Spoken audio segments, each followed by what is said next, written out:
우리 신앙인은 흔히 이런 질문을 가질 때가 있습니다. 일생 내내 자기 마음대로 이기적인 삶을 살아온 사람들, 혹은 온갖 죄악에 물든 사람들, 혹은 이웃을 위한 사랑의 실천이라고는 생각해 보지도 않는 사람들, 혹은 이보다도 더한 사람들에게도 하나님의 자비가 하나님의 자비에 개방되어 있다는 소위 복음의 개방성에 관한 질문입니다. 오늘 우리 사회에 예를 들자면 어쩌면 이런 사례가 있죠. 고위 공직자로서 나라의 중요한 개발계획 정보를 미리 알고 그것을 이용해서 각종 편법으로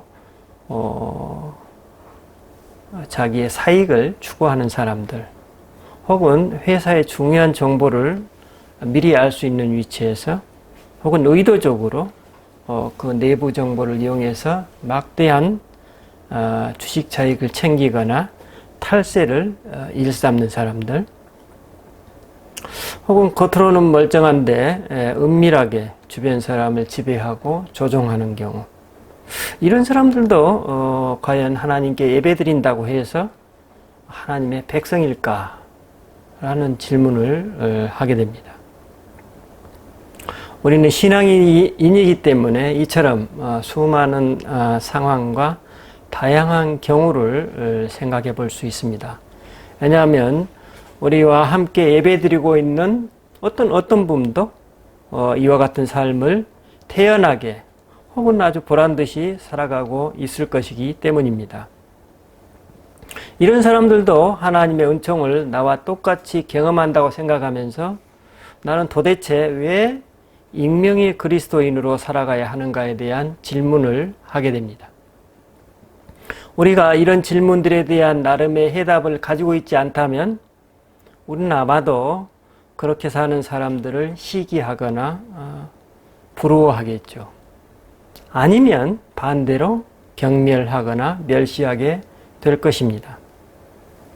오늘 나는 이런 문제들에 대해서 어떤 입장을 가지고 있습니까? 오늘 말씀은 바로 이와 같은 우리들의 질문에 대한 하나님의 응답으로 볼 수 있습니다. 하나님께서는 이사야서 6장에서 이스라엘 사람들이 겪게 될 환난을 예고하셨습니다. 우리 지난주에 설교에서 말씀드린 대로 그 환난의 특징은 너희가 보아도 보지 못하며 들어도 듣지 못할 것이라는 하나님 부재의 상황이었습니다. 그런데 오늘 본문은 이와 같은 환난을 지나올 이스라엘 백성들을 향한 하나님의 선포입니다. 오늘 본문 1, 2절에서 하나님이 말씀하십니다. 오라 너희 모든 목마른 자들아 나오라 돈 없는 자도 오라 너희는 와서 사 먹되 돈 없이 값 없이 와서 포도주와 젖을 사라. 너희가 어찌 양식 아닌 것을 위하여 은을 달아주며 배부르지 못할 것을 위하여 수고하느냐. 내게 듣고 들을지어다. 그리하면 너희가 좋은 열매를 먹을 것이며 너희 자신들이 기름진 것으로 즐거움을 얻으리라. 이 말씀은 방금 전에 보기는 보아도 보지 못할 것이요 듣기는 들어도 듣지 못할 것이라는 이전의 말씀과는 완전히 차원이 다른 완전히 정반대의 선포입니다. 하나님께서는 모든 목마른 사람들에게 당신의 마음이 열려 있다고 선언하고 계십니다.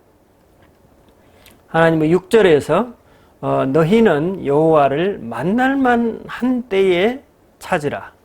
가까이 계실 때 그를 부르라고 말씀하시면서 하나님의 이 부르심에는 아무도 배제되지 않고 원하는 자는 누구에게나 열려 있다는 것입니다.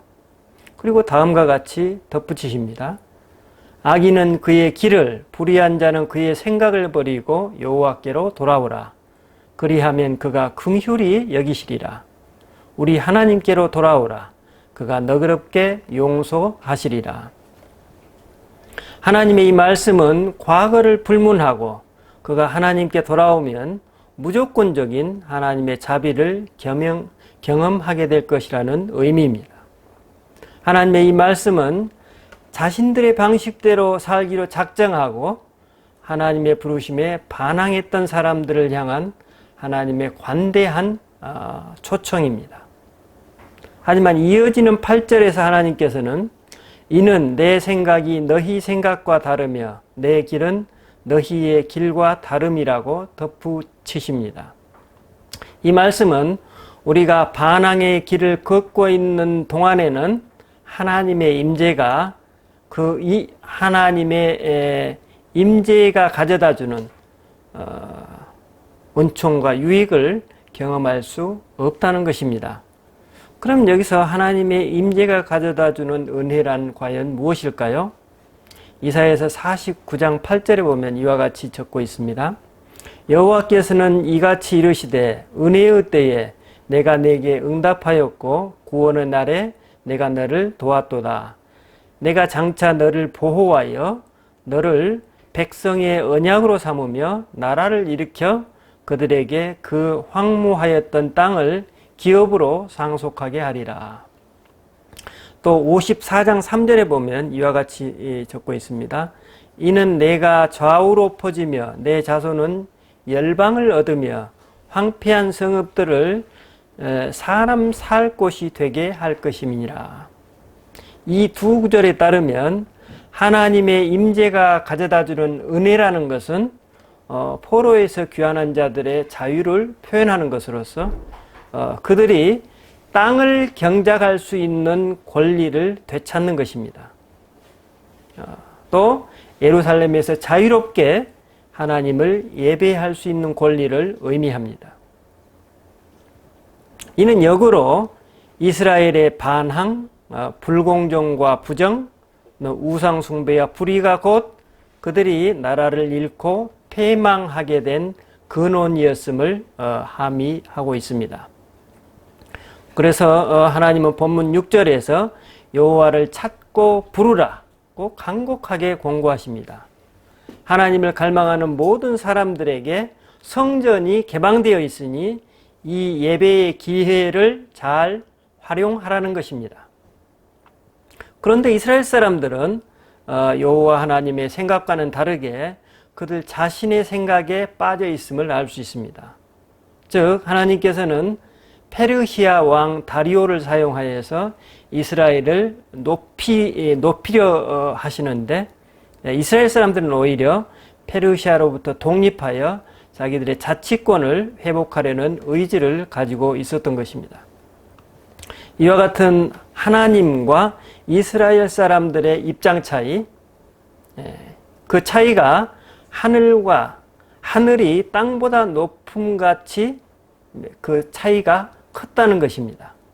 바로 이 내용이 8절로 9절에 나오죠. 이는 내 생각이 너희의 생각과 다르며 내 길은 너희의 길과 다름이니라. 이는 하늘이 땅보다 높음같이 내 길은 너희의 길보다 높으며 내 생각은 너희의 생각보다 높음이니라. 이렇게 말씀하십니다. 그리고 하나님은 당신의 이 주장이 얼마나 확고한지 다음과 같은 구절로 표현하십니다. 이는 비와 눈이 하늘로부터 내려서 그리로 되돌아가지 아니하고 땅을 적셔서 소출이 나게 하며 싹이 나게 하여 파종하는 자에게는 종자를 주며 먹는 자에게는 양식을 줌과 같이 내 입에서 나가는 말도 이와 같이 헛되이 내게로 되돌아오지 아니하고 나의 기뻐하는 뜻을 이루며 내가 보낸 일에 형통함이니라. 즉 페르시아 왕 다리오를 사용하시겠다는 이 하나님의 계획은 땅을 적셔서 식물의 성장을 가능하게 하는 비와 눈처럼 분명하고 확실하게 성취된다는 메시지입니다. 그러니까 어떤 절충이나 타협이 없는 그런 하나님의 확고한 메시지입니다. 이런 하나님의 확고한 메시지는 하나님께 순종하는 그 사람들에게는 위로가 되는 메시지이고 반면에 하나님께 반항하는 자들에게는 어쩌면 경고의 메시지로 볼 수 있습니다. 그래서 12절과 13절은 이와 같은 하나님의 그 약속의 말씀을 믿고 따르게 될 때 그 사람들이 받게 될 복을 묘사하고 있습니다. 너희는 기쁨으로 나아가며 평안히 인도함을 받을 것이요 산들과 언덕들이 너희 앞에서 노래를 바라고 들의 모든 나무가 손뼉을 칠 것이며 잣나무는 가시나무를 대신하여 나며 화석류는 찔레를 대신하여 날 것이라. 이것이 여호와의 기념이 되며 영영한 표징이 되어 끊어지지 아니하리라. 이 구절에서 나오는 이 나무들은 땅에 대한 하나님의 태도를 상징하고 있습니다. 즉 가시나무와 찔레는 버려진 들판, 즉 황무지를 표징하면서 이스라엘이 포로가 되는 하나님의 벌을 상징합니다.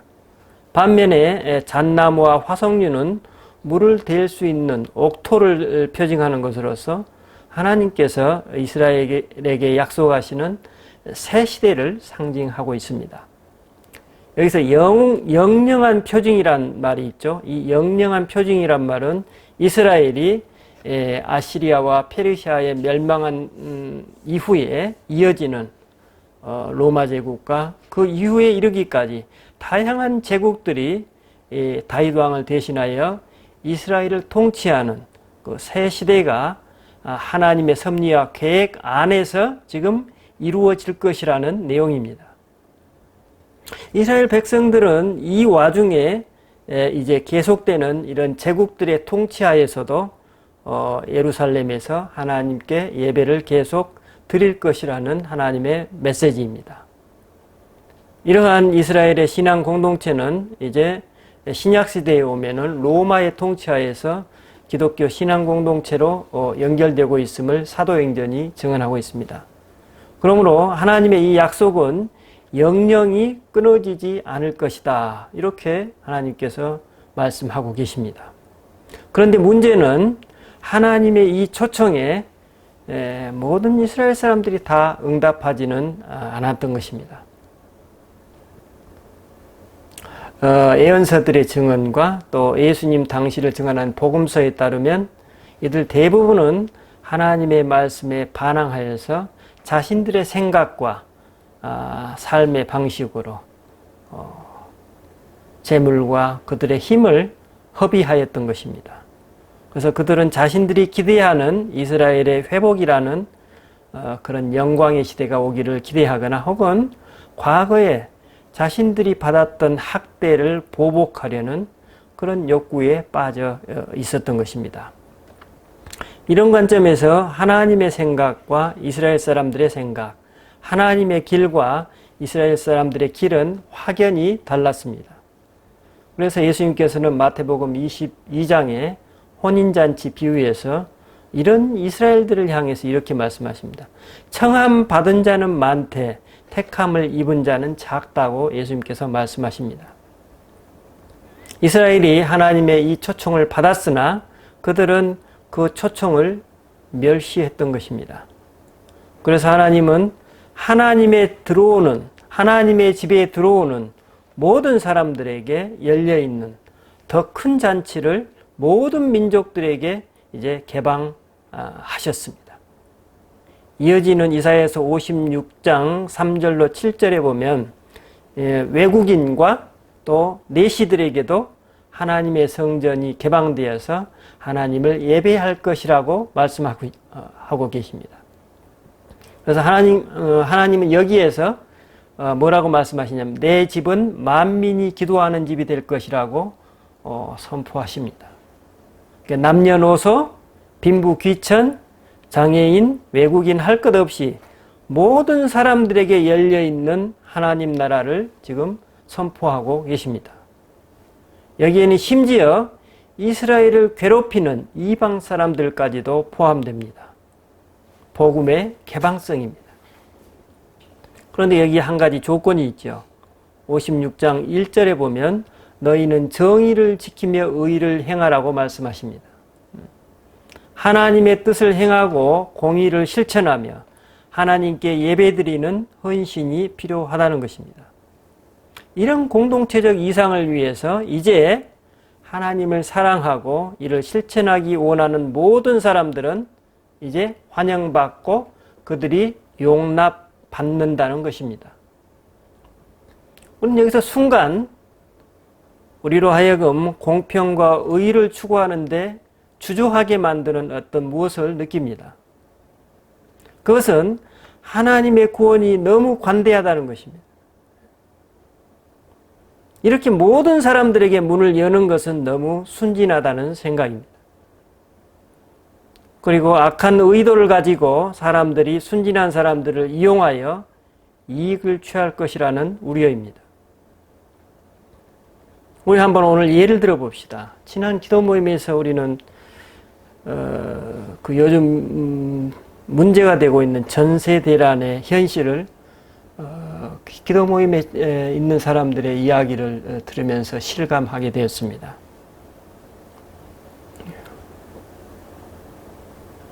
만약 어느 분이 지난번에 말씀드린 어느 분이 아파트를 추가로 구입할 수 있는 충분한 재력을 가지고 있음에도 불구하고 내가 하나님의 백성으로서 다른 집 없는 사람들을 위해서 이 기회를 내려놓았다고 가정합시다.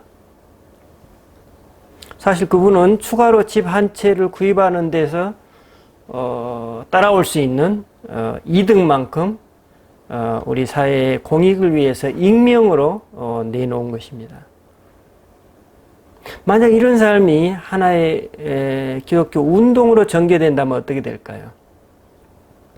물론 지금도 편하지 않게 그런 삶을 살고 있는 익명의 그리스도인들이 많이 있을 것입니다. 오직 하나님만이 아시는 사실입니다. 오늘 우리는 1000만 기독교인이라고 말합니다. 그 중에 절반, 아니 10%만 이 운동에 참여한다고 칩시다. 그러면은 100만이면은 10%가 되겠죠. 100만 곱하기 1억이라고 칩시다. 예? 예. 그럼 놀라지 마십시오. 이 금액이 얼마나 될까요? 100조 원입니다. 제가 계산하기로. 100조 원입니다. 이렇게 되면 오늘 부동산으로 인한 우리 사회의 혼란은 거의 사라져 버릴 것입니다. 우리 모두가 뭐예요? 승자가 되는 것이죠. 패자가 아니라 승자가 되는 것이죠. 여러분, 이런 삶의 방식이 나이브한가요? 물론 이는 뭐예요? 정부에서 할 수 있는 얘기는 아닙니다. 오직 신앙의 영역에서, 신앙의 차원에서만 말할 수 있는 영역입니다. 만약 세상 사람들이, 거의 모든 기독교인들이 이런 삶의 방식을 유지하고 있다는 인식이 퍼지게 된다면 이 사회에서 기독교는 어떻게 될까요? 오늘 생각할 필요도 없습니다. 여러분, 정부에서 코로나 사태로 인해서 시중의 통화량을 늘리는 것은 위기에 처한 기업들, 또 취약한 자영업자들에게 이 어려움을 잘 건널 수 있도록 배려하는 차원에서 도와주는 것입니다. 그런데 이 틈을 이용해서 삶의 여건이 괜찮음에도 불구하고 자신의 이기적인 목적을 위해서 그런 삶을 살아간다면 이는 문제가 아니겠습니까?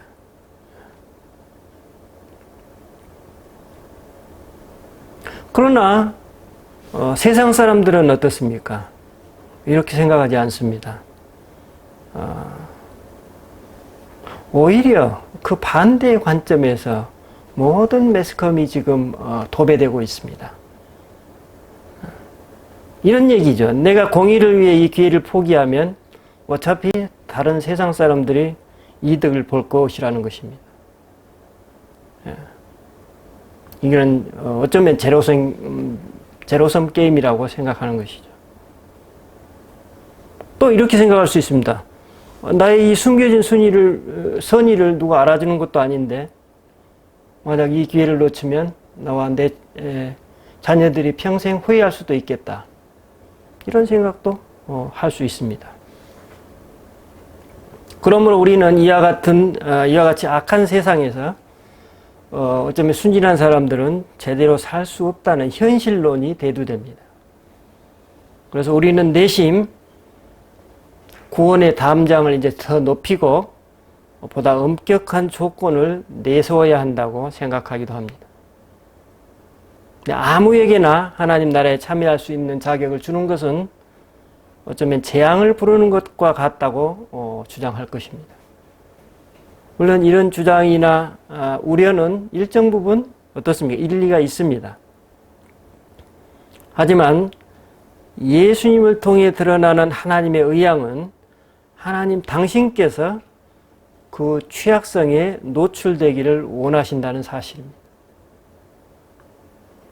그런 모든 우려에도 불구하고 모든 사람들에게 개방함으로써 초래될 그 피해와 손해는 하나님께서 치르시겠다는 것입니다. 우리는 사도행전에서 이방인들을 받아들이는 문제를 교회에서 어떻게 극복했는지 알고 있습니다. 하나님께서 그들에게 직접 성령을 주셨으니 성령께서 그들을 인도하실 것을 신뢰하는 것으로서 이 문제를 극복해 나갑니다. 하지만 현실적으로 신앙을 악용할 위험은 항상 존재하며 속임수와 조작의 가능성은 언제나 열려 있습니다. 그리고 그것은 하나님의 뜻에 의해서 하나님의 통치에 의해서 바로잡아가는 것을 우리는 사도행전을 통해서 우리가 알 수 있습니다. 여러분, 그렇다고 해서 이런 현실이라고 해서 조작과 속임수가 있다고 그래서 위험하다고 그래서 교회의 개방성을 우리가 바꿔야 할까요? 일부 사람들 때문에 교회의 물이 흐려질 수 있고 그 사람들 때문에 교회가 세상 사람들의 욕을 먹을 수 있다는 현실론으로 인해서 교회의 본질이라고 할 수 있는 복음의 개방성을 포기해야 할까요?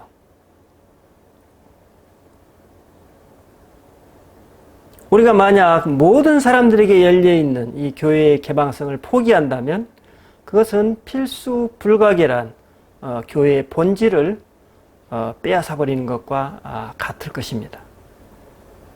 예수님의 말씀처럼 성전이 살아계신 하나님의 임재에 열려있다면 만민이 기도하는 집으로 남아야 할 것입니다.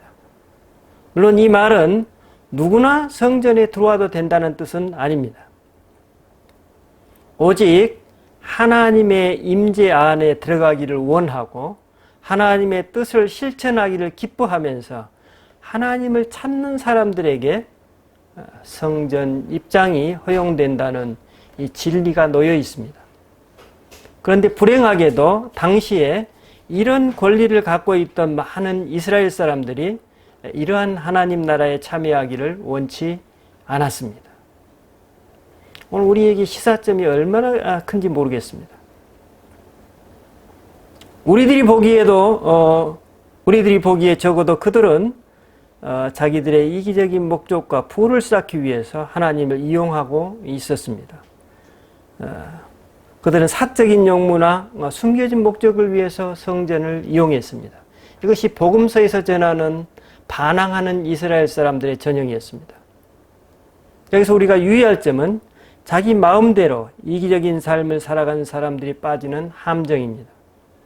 소위 하나님 나라의 보편적인 개방성을 들이대며 자신도 하나님 나라의 백성이라고 받아들이는, 인식하는 경우입니다. 그렇다면 이런 함정에 빠져 있는 사람들에게 우리는 어떤 말을 할 수 있을까요? 여러분, 하나님의 임재는 하나님께서 받아들이시는 그 사람에게만 유효합니다. 그렇지 않나요? 하나님의 임재를 우리 인간의 편에서 결정할 수 없다는 것입니다. 이는 그 누구도 바꿀 수 없는 만고불변의 진리입니다. 그러므로 제가 설교서두에서 말씀드렸던 유의 사람들, 온갖 이기적인 삶을 살아온 사람이 과연 하나님의 임재 안에서 예배의 특권을 누릴 수 있을까라는 질문에 대한 해답은 바로 여기에 있습니다. 그것은 전적으로 하나님의 소관입니다. 하나님께서는 그 사람의 진실을 알고 계십니다. 그리고 그의 양심은 그 하나님께 반응할 것입니다. 그 누구도 개입할 여지가 없습니다. 우리들의 눈에 외견적으로 보이는 것과 전혀 다른 차원의 무엇이 그 사람들에게 있을 수 있습니다. 왜 그럴까요? 여러분, 이 세상 그 어떤 사람도 악 자체가 좋아서 그 악을 선택하지는 않습니다. 다만 그것이 그들에게는 외견상 좋아 보이는 것입니다. 그래서 그들은 악을 선택하는 것도 자유라고 착각하고 내 마음 내키는 대로 부절이나 부정을 저지르게 됩니다. 그리고 무엇보다도 그 사람의 거짓된 리얼리티가 그 사람과 하나님 간의 관계에 반영되고 그 사람의 삶에 드러나게 됩니다. 그러므로 이런 관점에서 보면 세상이 부조리하고 불공평하다고 해서 우리가 세상과 사람들에게 불평할 이유는 사실상 많이 해소된다고 볼 수 있습니다. 단지 하나님을 모르는 그 병든 사람들이 안 됐다고 생각하고 우리는 보다 나은 세상을 위해서 누가 보든지 안 보든지 사랑과 정의를 실천하는 것입니다. 여러분, 우리가 왜 이런 손해보는 삶을 살아야 될까요? 여러분, 이게 손해입니까? 그 관점부터가 어떻습니까? 완전히 다른 것이죠. 하나님은 이것이 손해라고 말씀하지 않습니다. 오늘 본문 1, 2절에 보면 그것이 손해라고 말씀하시지 않습니다. 그것이 복된 삶이라고 얘기하십니다. 근데 왜 이런 삶을 살아야 할까요? 하나님께서 우리들에게 주신 복, 여호와의 기업을 우리가 마음껏 누리고 우리의 후손들에게 그것을 물려주기 위해서입니다. 이는 누구를 위한 희생도 아니고 나이브한 순종도 아닙니다. 우리 자신과 우리들의 후손들이 더 건강한 삶을 살고 앞으로 그런 삶을 살 수 있는 공동체를 물려주기 위해서입니다. 여러분, 내가 만약 하나님의 공평과 공의를 위해서 어쩌면 손해보고 아픔을 겪고 있다면 가만히 내 자신을 성찰해 보십시다. 내가 오늘 하나님 나라로 인해 손해보는 그것이 나에게 기쁨이 되는지 아니면 반대로 불만과 고통이 되는지, 그리고 그 경험이 나를 어디로 인도하는지 잘 분별해 보십시다. 한 주간 동안 혹시 우리 안에 이런 이슈가 있다면 하나님과 진지하게 독대하시면서 하나님과의 교제가 계속되기를 바랍니다. 기도하십시다. 주님, 우리는 이따금씩 내 뜻과 하나님의 뜻, 혹은 내가 원하는 길과 하나님의 원하시는 길이 다름을 경험합니다. 우리는 또 이따금씩 부조리한 이웃들을 향해서 하나님을 대신해 그들을 정죄하려는 유혹을 느낍니다. 오늘 이에 대해 주님께서 말씀하십니다. 걱정 말아라. 그것은 네 소관이 아니라 나의 소관이다. 내가 너희보다 훨씬 그 사람들을 더 잘 알고 계시다는 주님의 확인이십니다.